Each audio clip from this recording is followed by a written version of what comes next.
My talk is really much broader in its nature, um, because we heard some excellent presentations specifically on particular events related to terrorism. Um, the agenda for this conference is much wider, and in my modest way, I'll try to provide a broader context within which the debates about terrorism are taking shape within journalism. And because I'm a professor of international communication with specialism in global media, I would try to provide a global perspective on how terrorism is represented in the media, mainstream as well as increasingly important alternative media and social media. Um, in other words, I'm interested in the ideological and political context of representation, because it is no coincidence that much of terrorism debate is shaped in particular ways and is shaped by uh, certain countries and media based in those countries. And these media have global influence and reach.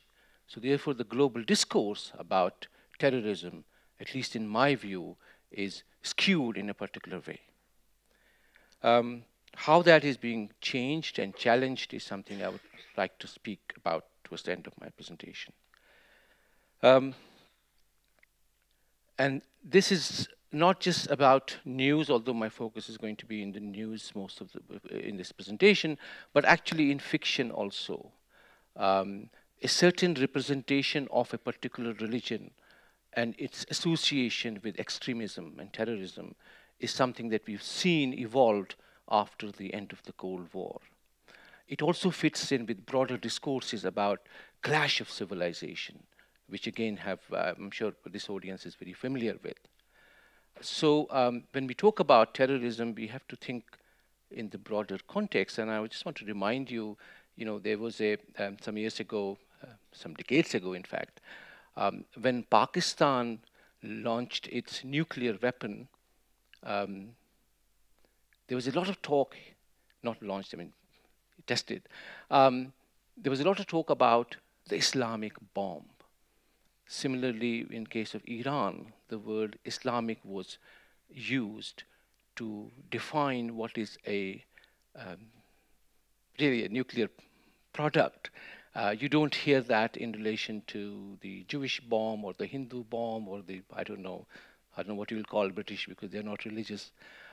So it's an interesting way of framing the debate. So when you say Islamic bomb, you're projecting it as a religious discourse. It's got nothing to do with religion. It's a geostrategic decision. It's a defense-related decision. Similarly, when we talk about Islamic terrorism, which we do routinely, we have to be slightly careful that billion Muslims who live in this country, they're not all terrorists. In fact, the most victims of terrorists live in Muslim countries. And then one has to ask, why is that we get a particular version of this debate, not just in the United States, which is still capable of setting the agenda, especially news agenda, but indeed around the world. So if you look at the media industry as such, the structures of media industry, the top 10 companies in the world, apart from two, one Chinese and one German, they're all American companies. And if you notice, the top company there is Google, which may not be seen by many as a media company.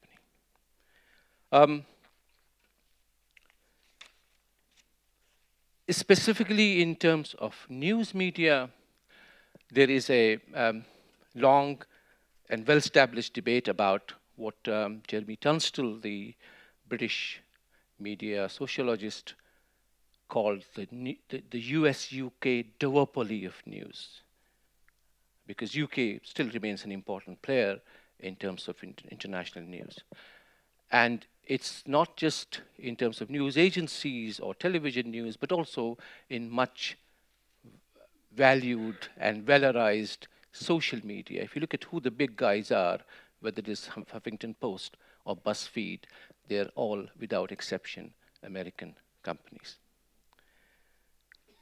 This is also having an impact on how the traditional media, the so-called legacy media, operates.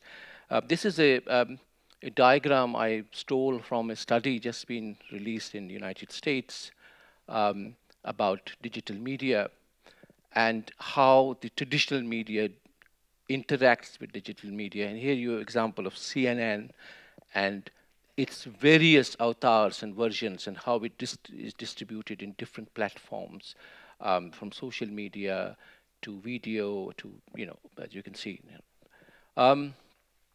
You can say the same thing about New York Times today. New York Times is not just a newspaper. It is a multimedia company with an incredible range of platforms and global platforms and different languages also. So the reach of this largely Anglo-American media is arguably greater today than was the case even 10 years ago. Yeah, some people call it platform imperialism. There's also, we heard about intelligence agencies, etc., and the role of social media.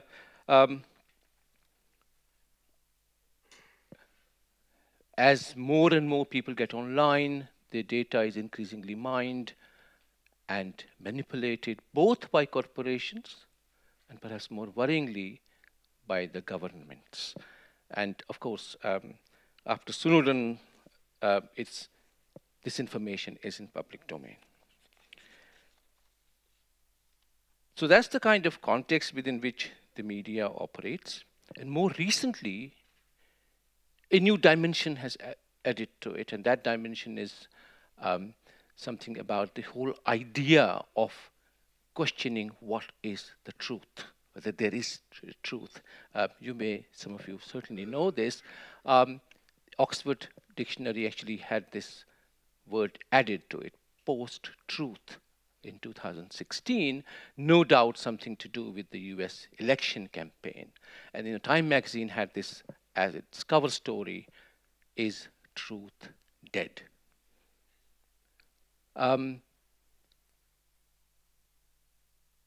I'm convinced that the massive explosion of social media and the amount of content that is circulating around the digital superhighways around the world without any restraint or any kind of editorial intervention has directly contributed to this debate about what is the truth, how do you find the truth, is there a post-truth society?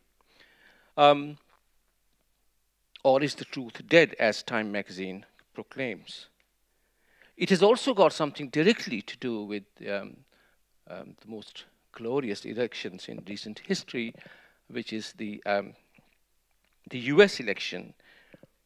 My colleagues sometimes say that in media studies, this is not a proper academic discourse or subject, it's not really that rigorous. I say to them, look, a TV star, a star of a reality TV show with no experience of any office is elected the president of the most important country in the world. So is media important or is not? I don't know. What other examples do you need? And that politics is also deeply economic in the sense that this so-called fake news, this dumbing down, is also an economic enterprise. For instance, Fox News has done extremely well out of this past election.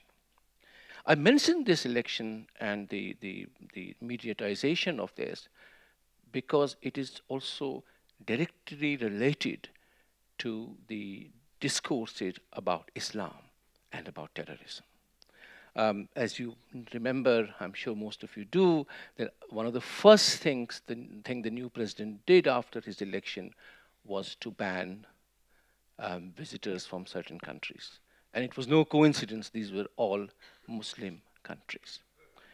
And the debate at that time in the mainstream media in the United States was revealing about how these debates are actually framed.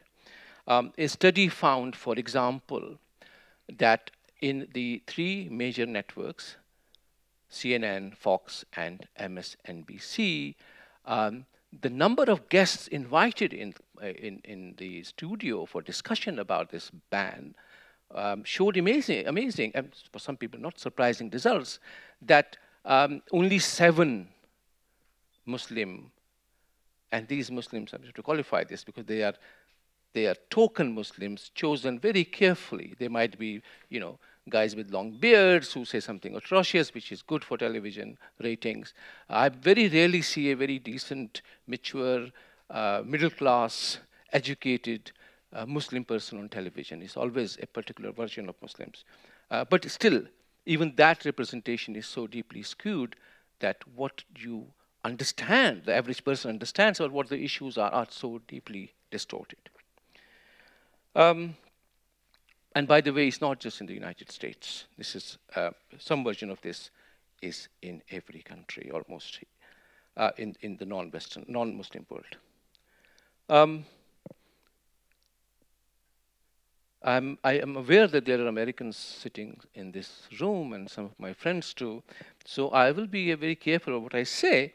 So I'm borrowing something from what I found on the internet. I don't know who drew it. It's a map about how the Americans see the world. And as you can see, it, of course, is an exaggerated, it's a cartoony map, but it has a kernel of truth in it. In the sense that Europe is okay because, American elites comes to Europe to enjoy, Italy can be very nice in summer, France too, but rest of the world has deep distortions. But as is also well known, Americans are famously ignorant of geography. You could add history and culture, but that will be not fair to my friends in the room. But actually, there is a problem with this map, factual, which is that they got the 2 Asian countries wrong. They mixed up China and India, because I think India is Microsoft and China should have been Nike. Of course, that has changed now. China is in a different league. But there is a fundamental problem within which the wider world is seen in American media, and by extension, by global media. Now, I mentioned Jeremy Tunstall earlier, who coined this phrase, US-UK duopoly, in a book he wrote in 1977. The book was called, and it's a very famous book, The Media Are American. It's still cited in, so many years later in academic discussions about international media. 30 years later, now a older and more mature and more exposed intellectually to other ideas, Jeremy Tunstall wrote another book. And he called it The Media Were American. And his focus was on large population countries, China, India, Brazil, where actually American media was marginal, because local media was so big and growing. And he argued that actually they're not, media are not American. They were American, they're not American anymore. Although that is a debatable question. There are new versions of American media all over the world, but there is also an interesting shift in terms of how the debates about what are the major issues in the world are being shaped today. For instance, in the news world, where much of the focus of this conference is, there is now a wider variety of information and perspectives in a language which most people, elites at least, understand, namely English language. So from France 24 to Press TV to Russia Today to Chinese network, CCTV, now of course CGTN, to Africa 24, there is a huge variety of information now available to one who wants to look out for it. So, if you want to find out about what's happening in Syria, there is another story that you will see on RT, which you won't see on the BBC. And not that the RT is a better broadcaster. It just so happens that the only naval base that Russians have out in that part of the world is in Syria. So Syria is very important for Russia for geopolitical reasons. And therefore, but for somebody like me who's a student of international media, who doesn't speak Russian or understand Russian or French or Arabic for that matter, or Chinese for that matter, can now access different perspectives and make one's own mind and slightly more nuanced view of what is happening in the world, including in relation to terrorism. So that's one important change which has taken place in the last decade or so. So the old monopoly on discourse is undermined, eroded. And then, as we heard earlier, there is growth of non-state actors. Here are some examples. And their circulation of ideas and images is increasingly on social media, which we heard earlier. And internet itself has changed so much in the last 10 years or so. So there is this information glut, all kinds of material is traveling around the world, including these images. So for instance, if we were to look at, this is from World Bank's World Development Report, the latest data, although by the time the report is published, the data is redundant because it's moving so fast. So if you just look at that, 207 billion emails every day. 8.8 billion videos watched on YouTube. 8.8 billion every day. So how do you regulate that? Where is the wherewithal, the infrastructure? Which government has that? And remember, internet is in its childhood. Just imagine when it's a grown-up, big, sturdy man. That's a matter of time. So as a result, what also happens is a lot of quarter truths and half-truths and downright lies circulate. As we heard in case of the tragic events here in Sweden last month. We heard from the horse's mouth, as it were, from the person who was dealing with the issues as they were unfolding. And there are numerous examples from all over the world. I've chosen one to share with you. I don't know how many of you are familiar with this. Is anybody familiar with this? Okay.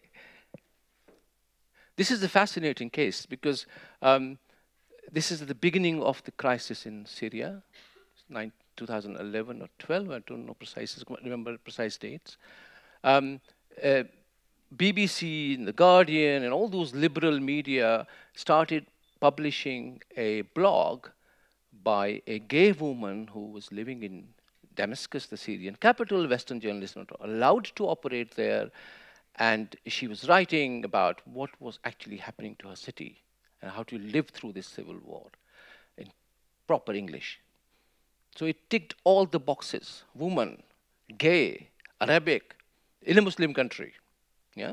So it worked very well by the Guardian and BBC sensibilities.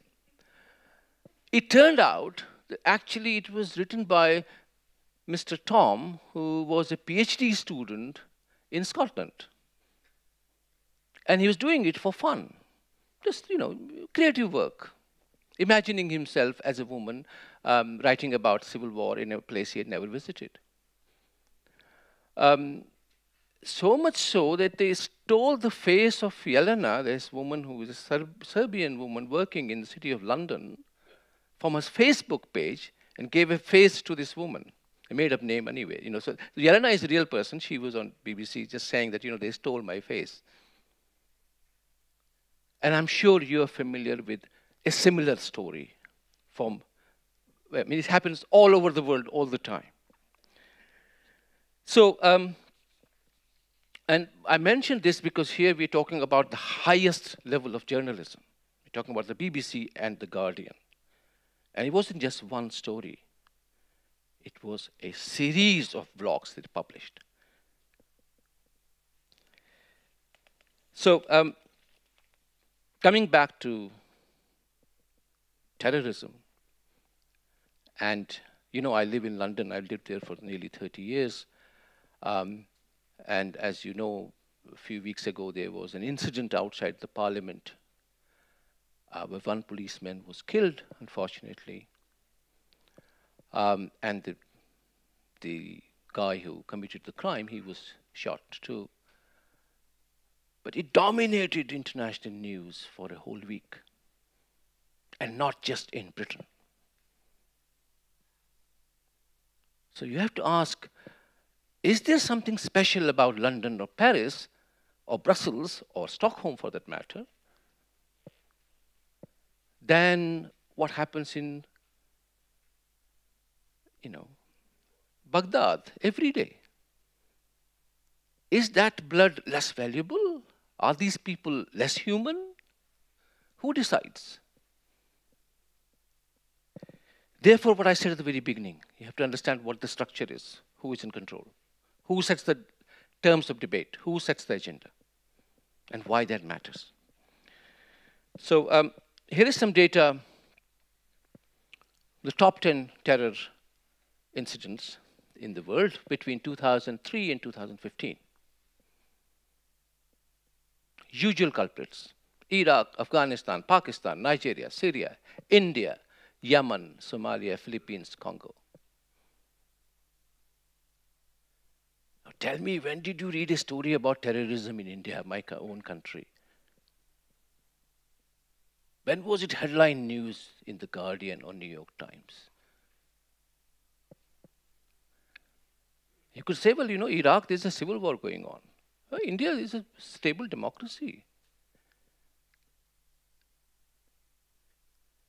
And, you look at the figures, they're astonishing. These are figures which are available, which are, accounted for.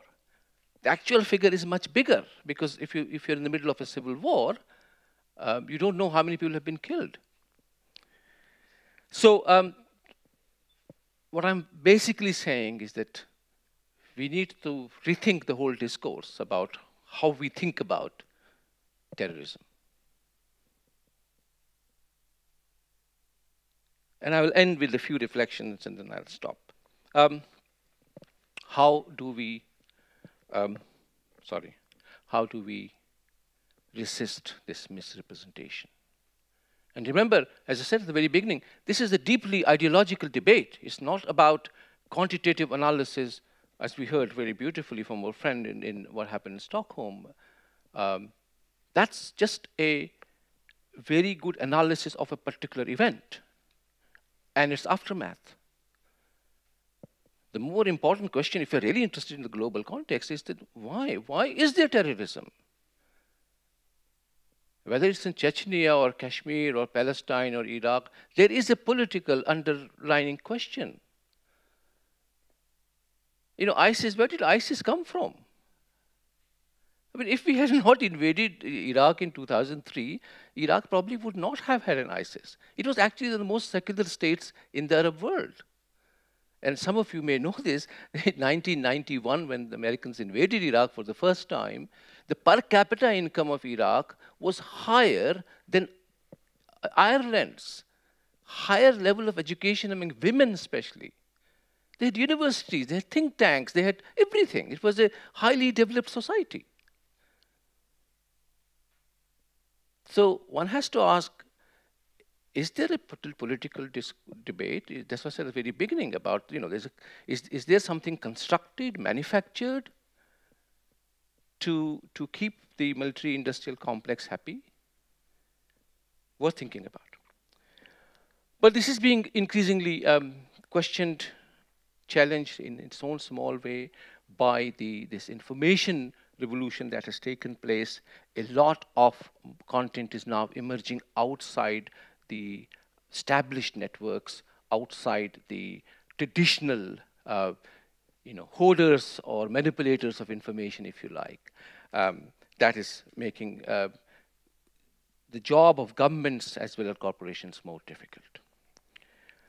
And it could be a positive source, particularly in countries where, not just I'm talking the Western context, but also in countries where there's a huge control on information, for example, in Iran or China, for that matter, just to give the two big examples. You're all familiar with the debates about CNN effect, how 24/7 news coverage influences policy. We got to do something. All those refugee pictures, pictures are coming on our screens. Governments have to do something. Then Al Jazeera emerged, and Al Jazeera was showing pictures that CNN and BBC thought were not appropriate for Western sensibility, and terrorism got a new kind of, home. And then you had YouTube effect, and we've seen that, particularly in relation to the both Syrian conflict, continuing Syrian conflict, and also the whole ISIS phenomena, how they've used YouTube to make political points.